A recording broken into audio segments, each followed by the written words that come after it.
अंबामातेचा आशीर्वाद घेऊन श्री शंकर भट्ट हे पुढच्या प्रवासाला निघाले होते.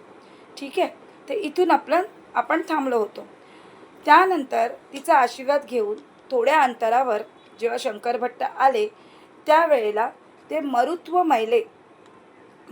मैले या गावी येऊन पोहोचले.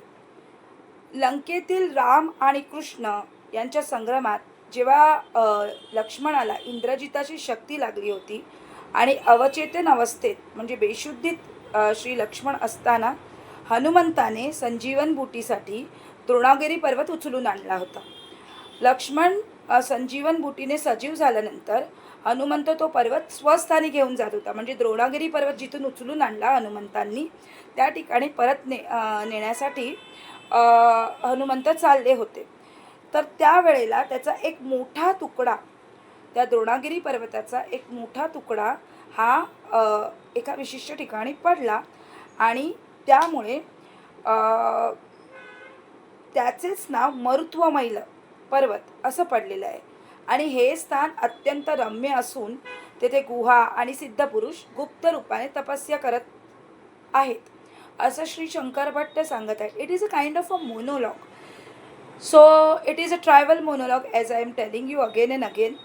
अँड सगळ्या गृहेचे दर्शन श्री शंकर भट्टांनी घ्यायला आरंभ केला, कारण त्यांना देवीचा दृष्टांतच तसा होता की तू सरळ जा आणि श्रीपाद श्री वल्लभ महाराजांचं दर्शन घे. तर तिथे सिद्धपुरुषांच्या गुप्त रूपाने गुहा होत्या आणि साऱ्या गुहेचे दर्शन घ्यायला त्यांनी आरंभ केला. जसे जसे ते गुहेच्या आत गेले तसं त्यांना एक वाघ शांत बसलेला दिसला आणि मग ते पाहताच त्यांना कापरं भरलं. घाबरले ते, अरे बापरे हा वाघ आहे. आणि एकदम घाबरून त्यांच्या तोंडून अचानकपणे श्रीपाद वल्लभा असं ध्वनी निघाला. म्हणजे आपण जे घाबरून देवाचा धावा करतो तसं त्यांनी धावा केला श्रीपाद महाराजांचा.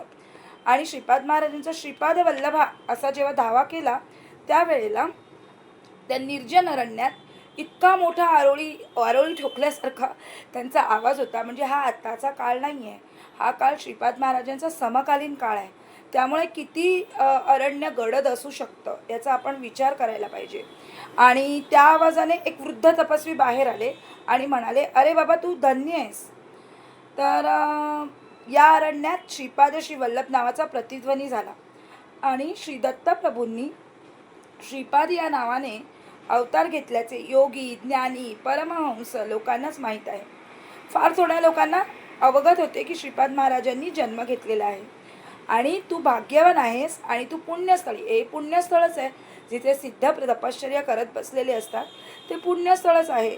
त्यामुळे त्यांनीही सिद्धांनी त्यांना आशीर्वाद दिला की तुझ्या सगळ्या मनोकामना पूर्ण होतील आणि तुला श्रीपाद महाराजांचा, श्रीपाद श्री वल्लभ महाराजांच्या दर्शनाचा लाभ होईल.